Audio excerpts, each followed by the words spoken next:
So let's talk about some of the remedies that we could do with the blind cords that can help make them a little safer for your children. The first thing that we can do is something that my son came up with, Sean, 8 years old.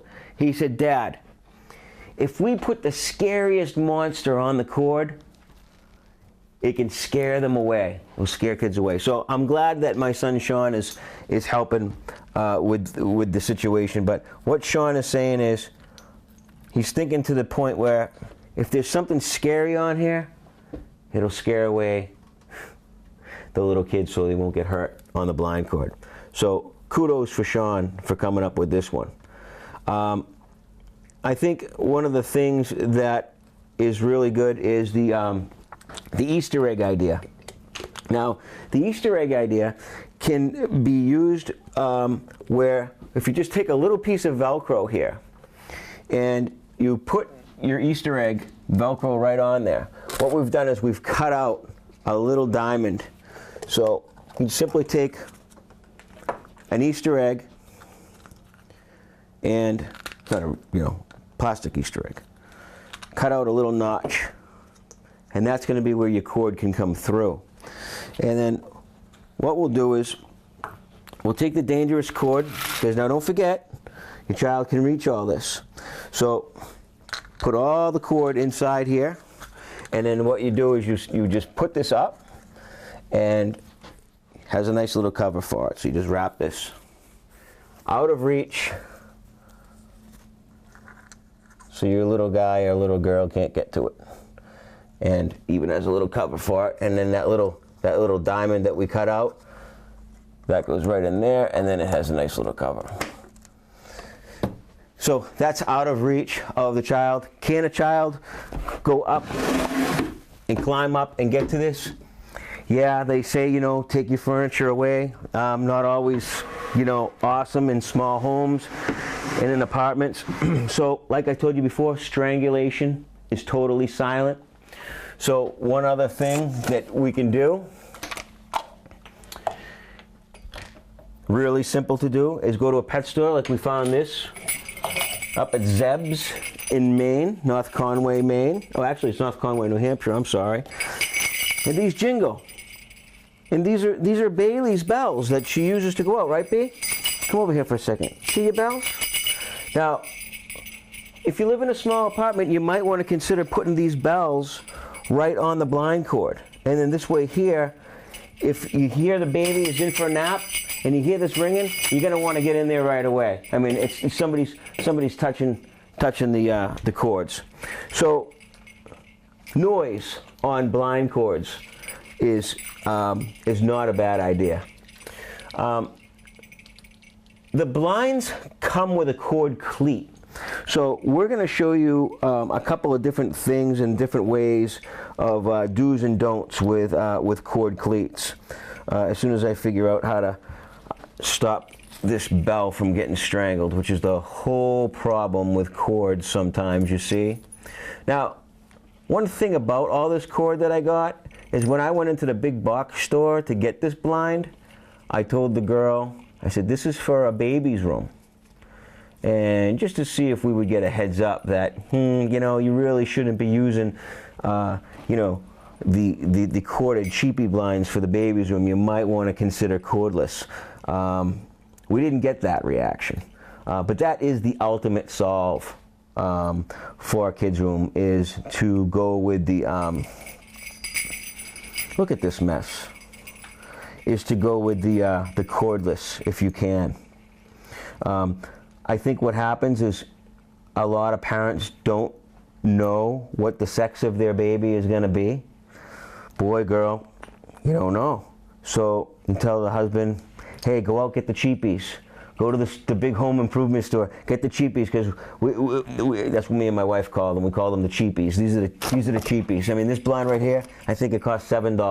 All right. If you go cordless, you're probably gonna, look at paying something like $50, $60, $70, $80 for a cordless system instead. And those you can get on any of the websites, blinds.com and all those online. So here I am still fighting with this cord. Now, this is so ironic only because this is what happens to your children. They put this, they mess with the cords, and I mean these things, this is like fishing. I don't know if you've ever taken your kid fishing before, but if you have to spend all your time taking knots out, it's not really fun. So we're gonna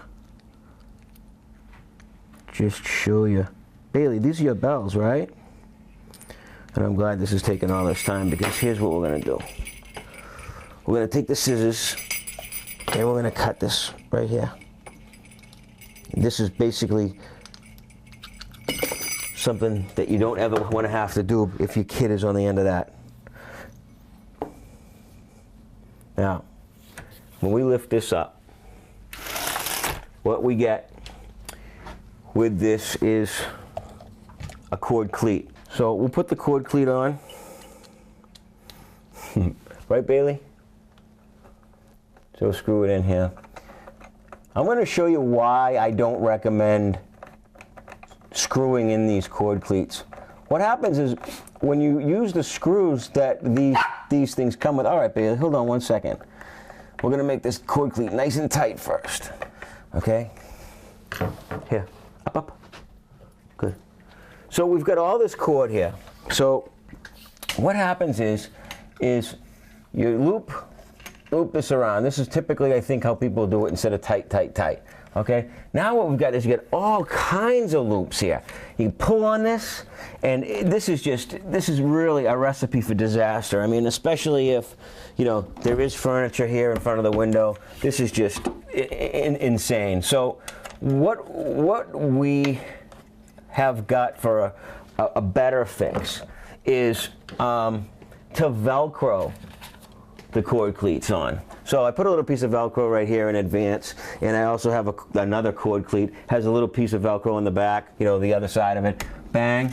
Okay. Now what happens is when you loop this around, okay, it's holding up the cord, but if a child comes up onto furniture and grabs this, it's just going to rip right off, and hopefully that will be a big help.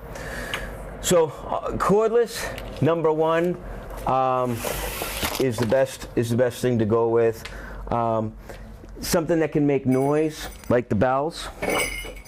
And then there's you can actually go to a cord alarm, and and we'll show you how to make that. Okay, and what this cord alarm is so it'll be a little louder. It's a simple window door chime. You can buy this at any of the home improvement stores, and it comes in two parts. You've got the main circuitry, and you've got the magnet. And what you've got going on here is a circuitry that runs in here. So when the magnet is separated from that circuit, an alarm will go off. And so what I'm going to do is I'm going to show you how this can be made. And these are your parts. And what you would do is you would cut your cords, and there's a little ball connector that you can get from from one of the blind part stores, I guess. At the end of this video, I'll put something on there on how you can get a hold of these parts.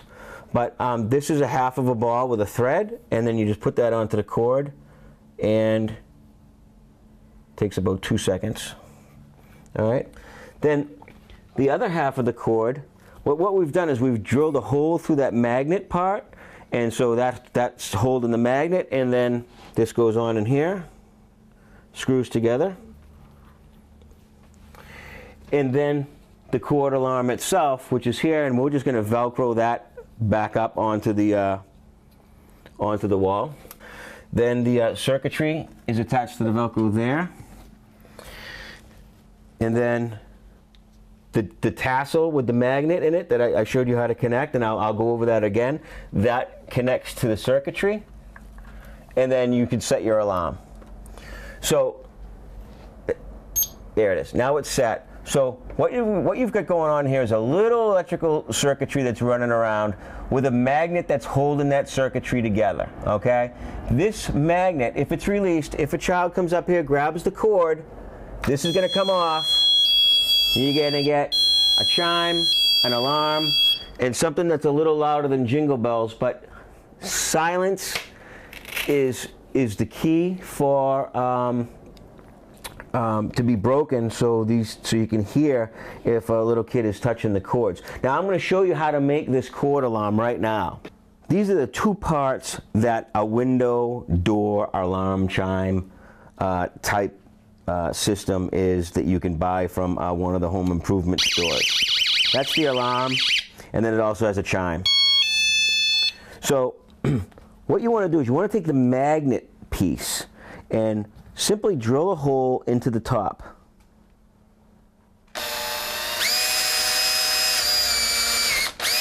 And then you drill a hole in the back.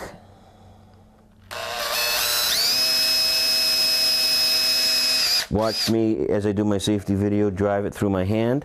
So when you drill a hole into the top, this is a shell, the magnet is inside, there's no circuitry or anything, so that you're going to be totally fine to drill into that and then come out the back. And then what that allows you to do is bring the cord into the top and then knot it.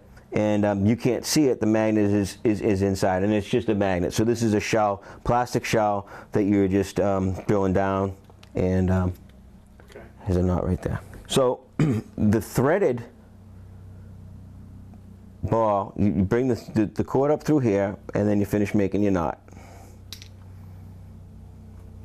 Now what that does is that holds that half of a ball on there. It's a threaded ball.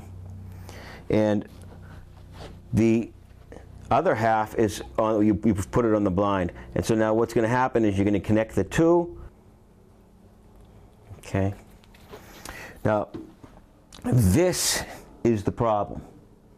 However, if a little guy, a little girl does get their head in there, don't forget the ages of 3, 4, and even 5, and 2 for that matter. So any person under the age of 3 can get into trouble with this loop. But if there is an alarm on there, then with a little luck, you'll be able to hear that.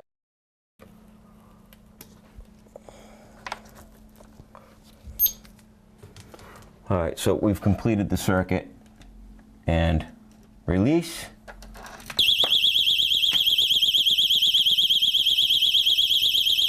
We don't like that sound, do we, Bailey? That means somebody's touching the blinds. Okay, now that is called awareness.